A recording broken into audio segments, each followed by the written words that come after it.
বাংলা ভাষাভাষী মানুষদের ওপর বিজেপি শাসিত রাজ্যগুলিতে লাগাতার আক্রমণ, বৈষম্য ও অপমানের প্রতিবাদে এবং বাংলা ভাষা ও সংস্কৃতির সম্মান রক্ষার্থে রবিবার তৃণমূল কংগ্রেসের উদ্যোগে উদয়নারায়ণপুরে মহা মিছিল অনুষ্ঠিত হলো।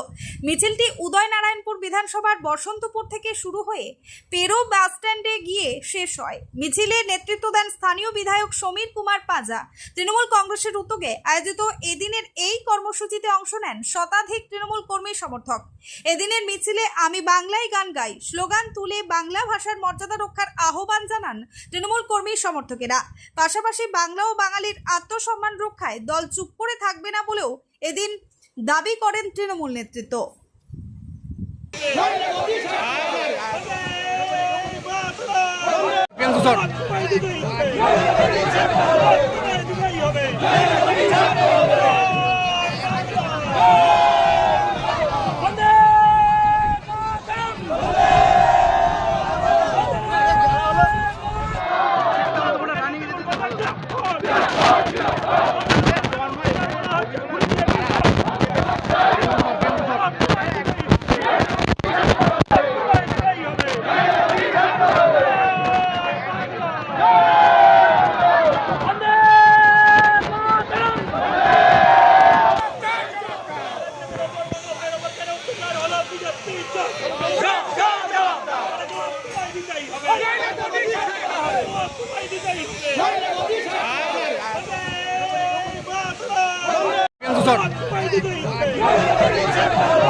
Sorry.